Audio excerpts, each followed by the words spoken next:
What's up, everybody? It's Bo here. It's been a while. I'm sorry about that. Some of you may know my dog Dutch has passed away on the 7th of July, and it's been a real gut punch for me. Having a dog, that day is going to come. I've never had to put a dog down before, and I promised myself I would never put her down, but she had urinary tract cancer and it was inoperable, and I pumped every cent I could and borrowed money and took out loans and everything I could do to extend her life as much as I could, but it all came down to it. 4th of July, I noticed some problems. We tried to do a procedure to help extend her life some more, and it didn't work. So I had to put her down on the 7th, and I just been dealing with all kinds of stuff, like guilt, regret, hindsight's 2020, and just beating myself up. I tend to do that a lot. But yeah, it's been tough. And, I really want to thank everybody that came to my aid when that was happening. My mom really stepped in big time. A couple customers of mine were fronting me money for jobs that I was doing for them. And we did everything we could, and we got her to live as long as she could, and she was just awesome. We had a great 12-year run, and just kind of going to dedicate everything I'm doing in the next year or so to her, and she'll always be in my heart. I've been looking at my priorities because she was a big part of my priorities and my short-term goals and long-term goals. But at the same time, I was just kind of like, all right, do these still make sense? Some of them don't. So I'm just kind of like, all right, Suzuki LJ20 was like a major priority for me because Duchess could ride in the back. I didn't have to leave her at camp. We could have a lot more fun in the desert, which we did.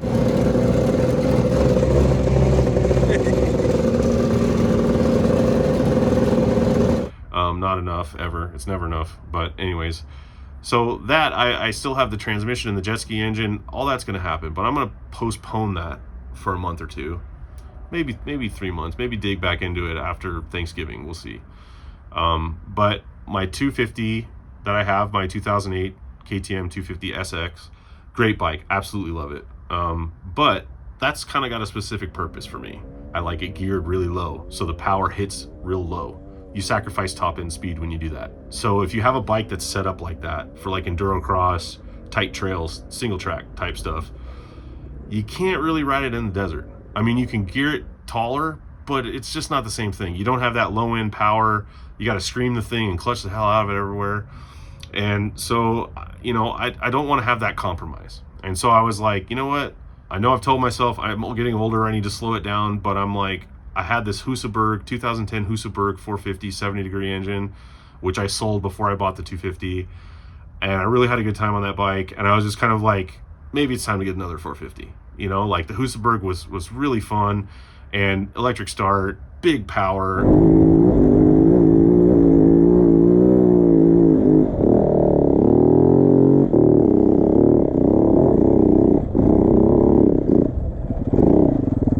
Just gobble up straights, and you could go through whoops like nothing. And I'm just kind of like, all my buddies are pretty quick out in the desert, and I've been struggling behind, like tailing the group with the 250, and I'm just like, all right, my heart of hearts is saying let's get a 450. So having spent all my money on Duchess's healthcare, I needed something cheap. And so I'm just kind of like went on Facebook, and I'm like, yo, homies, I got a bunch of old racer buddies from when I used to do race videos.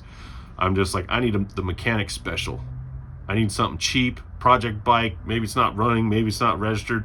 Let me know what you got. I didn't really hear anything back a couple weeks. And then an old friend of mine, Brendan Crow, who I actually bought a bike from in the past, messaged me, and he's like, hey, I think we can, hit two birds with one stone here. I just bought a house with my wife. We're moving to Hurricane, Utah.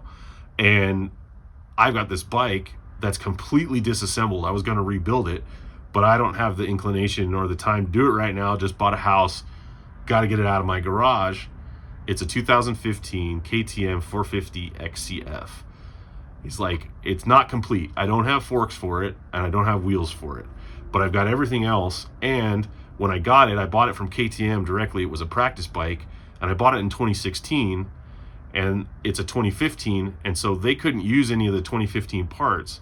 So they gave me a multitude of extra spare parts. So I've got all kinds of extras for this, and I'll give you everything for one low price. And I was like, all right, this sounds like the deal right here. And I trust this dude. I bought bikes from him. We used to camp in the desert. He raced two strokes in the Hare and Hound series for Blaze Racing. Just great folks, you know, and his dad, Dean, is just awesome. So I was just like, all right, I know these guys. I trust these guys. It's got a title. It was a KTM bike. I'm getting extras. I'm like, this is about the best deal that I can hope for right here. And so I was like, all right, let's do it. So I sold my trailer. And there she goes. Sold it to a guy that has an ultralight. Oh, he's gonna lose a license plate there. Which I didn't really want to do, but at the same time, the monthly fees for the trailer storage was like 150, 200 bucks. In a year's time, it's like more than the trailer's worth. And so I'm just like, all right, I didn't factor that into my plan, so I can go rent a U-Haul trailer whenever I need one and save a bunch of money every year. So I was like, all right, I'll just sell that.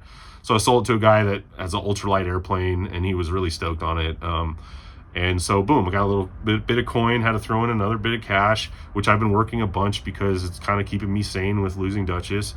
So I would like go to the gym, go surfing, ride my bicycle, work as much as I can, because my whole routine would revolve around her. It would be like walk in the morning, go work, another walk, go do some more work, then walk again. And it was just like changing my whole routine. I'm a real creature of habit with routine. So it was like really a hard adjustment right away. It was just cold turkey. And so anyways, so I went up to Apple Valley, really hot day, loaded up the 4Runner full of stuff.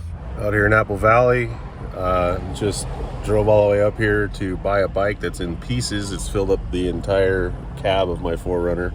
And got home and was like, all right, I don't even know what I got. So I had to bust it out, put it all in the driveway, and take kind of an inventory of sorts.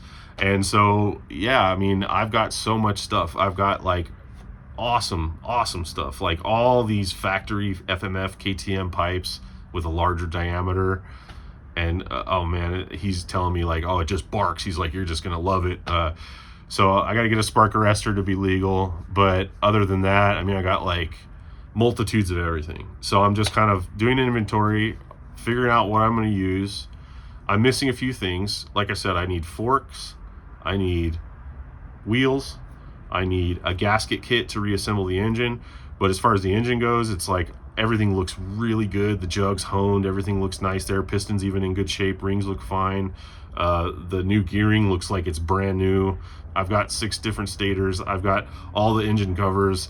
I've got 7 side cases. You know, I mean, it's like the amount of stuff I have is crazy. So right now I'm just kind of putting it all together, and I'm figuring out what I'm going to use, and then I'm putting the rest of it up for sale, and then I'm going to hopefully regenerate some cost and then put that money into buying what I need, or maybe trade with somebody. I don't know, I'm open to stuff. So I'll wheel and deal a little bit there. But yeah, so I'm just kind of focused on getting this 450 built, and I'm going to start a new series with that, and that's what's going to be my main focus for now. And I'm also going to kind of stop doing the specific series videos. I'm going to do more just a video every week, and whatever I'm working on, that's what you get. So like before, I've done like Suzuki specific videos, and I was going to do videos on my 4Runner and on my 250 SX, and then on some other stuff. And now I'm just kind of like, whatever, I'm just going to work on whatever every week, try to get a video up every week. One of the channels I enjoy the most is Vice Grip Garage. And Derek is just such a chill guy, and he's had amazing success, and he's still just same formula every week. First of all, yeah. Third, he could be working on a car that he already owns. He could be going out and getting a car and doing a rescue and bringing it home, sitting for 20 years. He's going to drive it home, you know, 300 miles. The dude's crazy. But I just like that consistency. I really look forward to every Friday seeing one of his videos. And so I'm going to try to bring that onto my program and just be like, all right, weekly, it's going to be the same day every week. Haven't decided when that's going to be yet. So it's just going to be the Mechanical Radical series, and I'm going to keep moving forward with that theme and just kind of do what I want to do and indulge my mad scientist ideas and just kind of make it work. That's pretty much all I got for you today. Just wanted to give you an update, let you guys know where I was at, what I was dealing with. I haven't disappeared, just been dealing with some stuff. I want to thank every single person that has reached out and shown me love and sent condolences and everything. Really means the world to me. Every like, every comment, every subscriber, you guys are awesome. I really appreciate the love, and I want to monetize this channel so I can do more videos, more projects specifically for this channel. But it's a slow process. So right now we've got subscribers in lock. We got enough videos going up. We're just got to get more watch hours. So got to, if you can share the videos, that's awesome. It's really huge. But yeah, like right now it's just Operation 450, and I'm trying to get it done by Halloween. I don't know how realistic that is, but we'll see. You guys will see a lot more of this hopefully in the weeks to come. And just wish me luck. And if you got parts, or you want to trade out some parts, you need some parts, don't be shy, message me, comment, whatever. Yeah, it takes a village to get it done sometimes. And yeah, just looking forward to getting back out to Ocotillo Wells and getting under the desert stars and spending time with my buddies around the campfire. And yeah, so hope everyone's well. Really appreciate your time, and we'll see you in the next one.